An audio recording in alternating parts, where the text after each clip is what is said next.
Welcome everybody to our live stream on Tantura.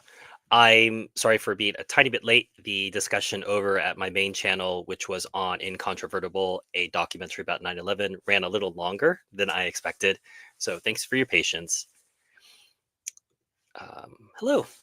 Again, hello, creating awareness. Nice to see you here as well.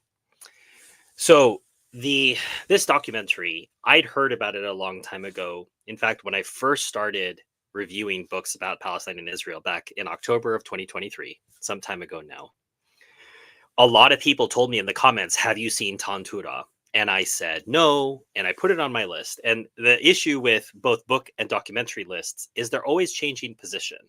So there are things that I want to read and that are in my list to talk about, and then something else happens that requires me to talk about that. So for example, when I visited Lebanon, I needed to talk about the history of Lebanon in order to explain that. And so I did a live stream both when I was in Beirut and then a couple weeks later when I was away and I'd had some time to digest things. So I always have a list of documentaries and books that I want to read in a specific order, but that order changes over time based on things that are happening at the moment and the way that I'm feeling about what I'm reading. If I'm reading one thing and I think, I really need to explore this a little further, I might bump something up the list. So, for whatever reason, Tantura was further down the list, I think in part because I did a lot of work early on in my research on 1948 with Benny Morris and with Ilan Pape. And so Tantura, I how can I put this? If you don't know what happened in 1948, Tantura won't make as much sense to you. You'll look at it and say, well, wow, so this village got expelled. What happened in 1948? Whereas if you've taken the time to study what happened in 1948, Tantura becomes a case study. And you can see everything about that case study replicated across every single other situation. Deir Yassin, Kibyeh, Kafir Qasim. Now, keep in mind, Kafir Qasim, for example, happens after 48. But I'm saying the case study is the same. You have an attack, displacement, denial by the IDF, rape, murder, demolition. The formula is always the same. It may not happen in the same order. But if I had watched Tantura 2 years ago or a year and a half ago, before I'd read anything about 1948, it may not have been so helpful. So I think that's what I it's difficult for me to say, oh, go watch Tantura without knowing about 1948. Now, what I can say is, if you want to shortcut this, because I'm not saying, oh, you need to go read a 600-page Benny Morris book, or you need to go read a 300-page Ilan Pape book. That's not what I'm saying. Go watch 1948 Creation and Catastrophe. We've done a film club interview with one of the producers of that film, wonderful lady, Dr. Mutasib, and she gives some insights into the film, but the film itself, I would say, is a shortcut to understanding the shape of 1948. Once you've seen that, at least, and it's free online, you can find it anywhere, then you can watch Tantura. But if you didn't take my advice and you dived in and you said, Stephen, I wanted to discuss this film, don't feel bad. Now that you've watched this, you need to go back and understand what happened in 1948 so you get a better appreciation for just how great this documentary is. Tantura was eye-opening for me. Yes, for me as well. I have a COVID-19 bookshelf. I remember that thing that happened all those years ago. So, what is Tantura? Tantura was the name of an Arab village, and the documentarian interviews some people from the kibbutz that were nearby, and they talked about how when they first moved there, they lived in the Arab village. So right away, there are some questions you have to ask. Well, I thought all Arabs hated Jews. So what were the Jews doing living in the Arab village? I thought that Arabs just kill Jews whenever they see them on sight. What were they doing there? So you can see prior to 1948, Jews and Arabs, Palestinians, lived together without killing each other. And these were colonizing, these were Zionist Jews who'd moved there. And at the time, the Palestinians weren't really attuned to what was happening, but they let these people live in their village. Sure, they charged them some kind of rent, but before they built anything, they lived there in the village. So The documentarian then goes on to interview a number of people from the Alexandroni Brigade. Now, the reason why is because the Alexandroni Brigade, which is a very famous brigade within the IDF, along with the Golani Brigade, sort of an elite unit, they were the ones who were responsible for clearing Tantura. So when Teddy Katz wrote this doctrinal thesis or master's thesis? I'm sorry, I think it was a master's thesis for the University of Haifa. He got high marks for it. A reporter, a journalist, got a hold of it, publicized it. The Alexandroni Brigade was furious because it made them look like what they are, which is a bunch of lying murderers. They said our honor is at stake. Our great reputation in the world is at stake. These people are delusional, thinking that Israel has this amazing reputation in the world. I don't know when they've ever had that, except in certain countries that bend the knee to their agenda. But the quotes, and I wrote some of these quotes down. We killed without remorse. I was trained to kill. The interviewer asks, did you ever tell your wife about what happened? He says, why would I tell my wife that I was a murderer? If someone raised his hands, the same guy, he had a long handlebar mustache. And he said, if someone raised their hands to surrender, I would shoot them. Three different people name someone called, who is it? Barhalat, who attempted rape. And remember, every accusation is a confession. So they're always going to accuse the Palestinians of that. But as Benny Morris noted in The Birth of the Palestine Refugee Problem Revisited, there are far more instances of rape and murder on the Israeli side than there were on the Palestinian side in 1948. But here we have soldiers in the Alexandroni Brigade naming somebody and saying he did attempt rape. And someone else who said, yeah, he did actually manage to pull off their rape. The girl came out looking like a rag doll. And that account was repeated by Benny Morris in one of his books as well. So it's clearly something that people witnessed. Otherwise, there's all a mass hallucination, right? They're asked, one person is asked, where were these people buried? And the guy says, why would I care? Why would I care about Palestinians? They're not human beings. I don't care about a bunch of dead people and where they were buried. Another one, this is a hilarious line. He said, we didn't drive them out, they fled. Repeat that. We didn't drive them out, they fled. These are the talking points they've fed to each other. Say, oh, well, they fled. We didn't drive them out. What are you talking about? Why did they flee? They fled because you came in with weapons, were killing them, shooting them, raping them. In Tantura specifically, you had flamethrowers. You were just machine gunning people in enclosures. So Teddy Katz has all of the pressure of Israeli society put upon him, and is the threat of his academic career. He's forced to sign a retraction saying, well, turns out all this oral testimony, these hours and hours of tapes, hundreds of hours of tapes in which I talked to Palestinians and I talked to Jews, 50-50. And I put together this diorama of what happened. All of it was wrong. My conclusions were wrong. He was forced to sign this. And when I say forced to sign it, under duress, right? People can put psychological pressure on you. We shouldn't fault people for folding under pressure sometimes. But he did. And then he tried to take back this declaration. He tried to take back his signature. They wouldn't have it. He was disgraced. His career was ended academically. And he's basically ostracized as a crazy person. But what's wonderful about the documentary is he just hits play on the tape. He plays it for the judge who presided over the Teddy Katz case. And she said, wow, if he had access to these tapes, he should have just held on. And she's the one who ruled against him.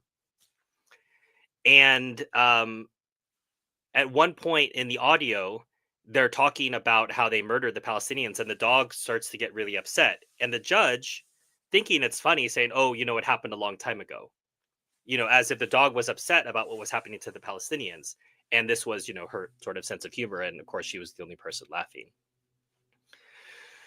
One of the things that's really important to realize and is clearly brought out in this documentary, and that's what's wonderful about having it written, directed, produced by an Israeli, by a Jew, talking to Jews, is the idea that belief is so strong in the unquestionable, unimpeachable justice of the Israelis, the Zionists, the Jewish state, that delusion allows you to disregard the facts.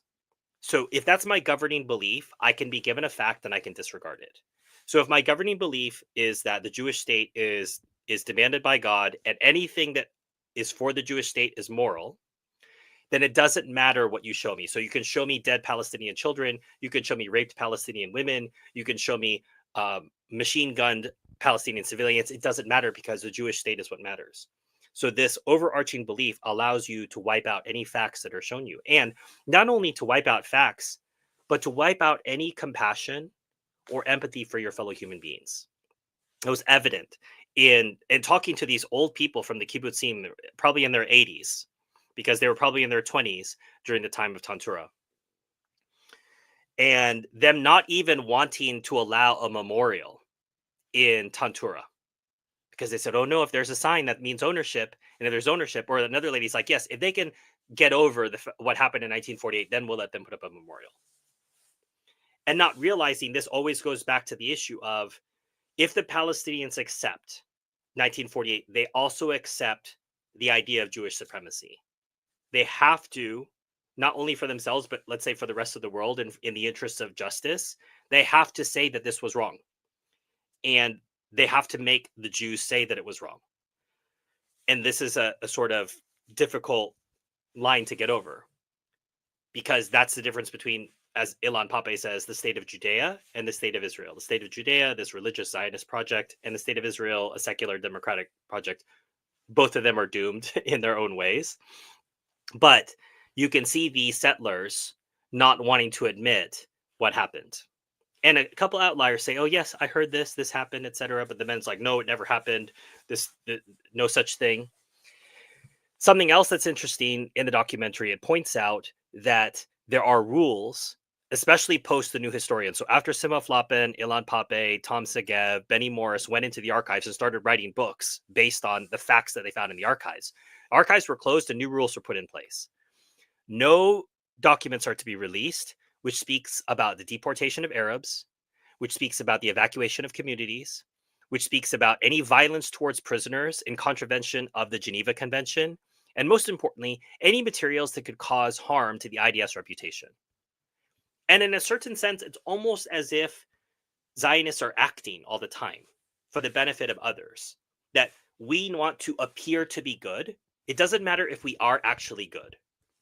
To the nations, to the Goyim, we need to appear to be good.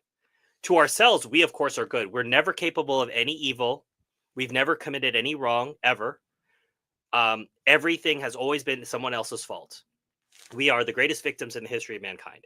All of these lies, they perpetuate onto everyone else and accept us to believe now that we have all the evidence to the counter. It's too late. In the time prior to the internet, these lies could be perpetrated. But post-internet, post-social media, these lies cannot exist on their own anymore. They're going to be combated. By way of deception, thou shalt do war. Yeah, is that the official motto? Interesting. It's from a 2007 book. So I've talked about, as I said, I think it's a fantastic documentary, very well done, sort of very beautiful, haunting music as well. There's a what I can only assume is an Israeli singer singing with the guitar. She has this beautiful, haunting voice at the end of the documentary. And I looked through the music credits to find out who she was, but it wasn't listed. So if anyone happens to know who that Israeli singer is at the end of the documentary, I would like to know. But otherwise, I think fantastic documentary. As I said before, if you don't know anything about 1948 or you're just coming to the issue, watch 1948 Creation and Catastrophe to get a sense of what was happening in general. And then you'll be able to see that Tantura is a case study that not only lives in 1948 by giving us all the testimony around it, but it also lives in the present tense because it shows you that these people are in total denial about what happened. They refuse to believe the oral testimony. As it's played back to them, they're like, oh, well, who knows if this is true? I don't believe the facts. I don't believe any of this. And I think it's funny because these people are exposed for who they are, even to their fellow Jews. If I'm an Israeli young person watching this Tantura, and I ask the elders around me, grandma, grandpa, is this true? They're like, yes, but this was necessary, and not making the connection that anything built upon immorality is itself immoral. It's a principle of double effect, and perhaps this is only true in Christian moral theology. I'm not familiar with whether this principle is enunciated in other religions. But in Christianity, we have something called the principle of the double effect, which St. Augustine articulated as early as the 4th century, which is you cannot do evil in order that something good can result. So the idea of, well, it may have been evil what we had to do to establish the state of Israel, but it was in service of something great, which is the Jewish state, which God, intended for all of us. The argument just falls flat right at the first hurdle. You cannot commit an evil so that good can ensue. And perhaps that's a discussion for another time and we can get more detailed. It's illegal to talk about the Nakba in Israel. Yeah, to certain extents it is. And there are some organizations I've been reading. Let me see if I've got the book. So this will be coming soon, but I've been reviewing this book, Apartheid: A Beginner's Guide. I consider it to be like the best handbook on how to get started understanding this issue. But there's a particular section which talks about different organizations. It's basically saying, well, what can I do? And they listed one organization which I thought was really interesting. And they actually, it's called Zokrot, which is Hebrew for remembrance. I'll just read a little bit here. It's an organization made up of Israelis concerned with raising awareness of the Nakba among their own people. As a member put it, most Israelis don't want to know this word Nakba or even hear it. The group is not just simply about education and history. It is also very much about challenging Israeli apartheid as it stands today. One of Zokrot's activities is the placing of signs that commemorate Palestinian villages destroyed by Israel during the Nakba in the places where these communities once stood. This can bring them into conflict with Jewish Israelis who object to such, quote, political actions, or even the Jewish National Fund itself. One year, Zokrot put stickers up around Tel Aviv, placing the words, "I almost forgot today is Nakba Day," in speech bubbles coming out of people's mouths. Zokrot takes groups of Israelis to visit the remains of destroyed Palestinian villages, trips that can also include Palestinian refugees sharing about what village life used to be like. I mean, fantastic. And there's an example of Israelis doing their small part to try to educate their own people about what happened. And I think that that's fantastic. And it needs to be applauded. I heard a rabbi say that if Zionists cared about Jews, they wouldn't put them in Palestine. Statistically speaking, there is no more dangerous place in the world for Jews than in Israel. There are more Jews killed in Israel than anywhere else in the world. And those Jews are mostly IDF soldiers who are brutally occupying and oppressing innocent civilians. These are men, if we can call them that, who are doing head and torso and knee crippling shots to children, to handicapped people, to women, to elderly people, who at the best are throwing rocks in their general direction. And they kill them with sniper fire. So, as I've said, I think this is a fantastic documentary. If you had some background on 1948, if you watched it, you're blown away, and you don't have background on 1948, as I say, go watch 1948 Creation and Catastrophe, and this will make a lot more sense to you. Or if you want to, the entire point of Palestine Bookshelf is to get you to read books. And I have no shortage. If you go to PalestineBookshelf.org and you click on shelf, you'll see 1948 is, I think, the top option, and you'll see there's a lot of resources there. And if you don't feel like reading the books, you can listen to me read part of the books to you. I think my review on the Palestinian refugee, the birth of the Palestine refugee problem revisited by Benny Morris, that's 2 hours worth of me talking about that book. So if you want a shortcut, maybe reading the book, but my goal is always to try to encourage you to read the books however you can. I know that not everyone has the time or the desire or the inclination to read as much as I do. So my hope is to give you a lot of different books so that maybe one of them will interest you somehow, and then you'll go deeper into that particular subject.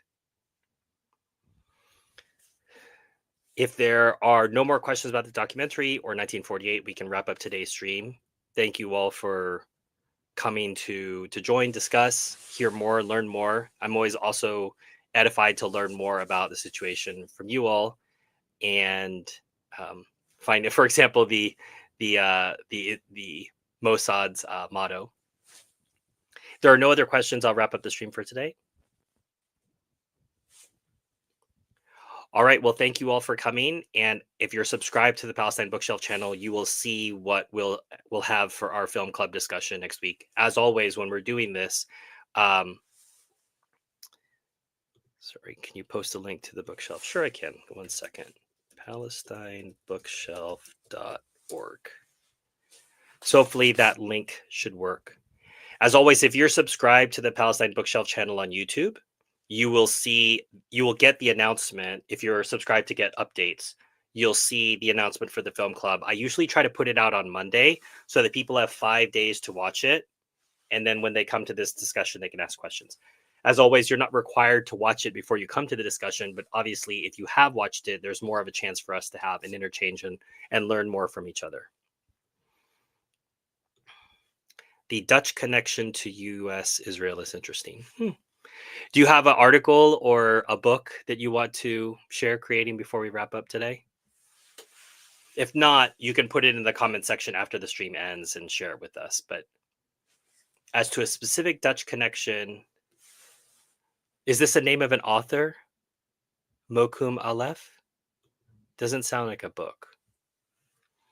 But if you'd like to share more, again, put it in the comment section and we can look at it further. Obviously, there is a connection via, you could say, aiding people in cover-ups. But that's a discussion maybe for another time. Thank you all for coming today. And as always, thank you for coming on the stream, asking questions and learning with me and helping me to learn as well.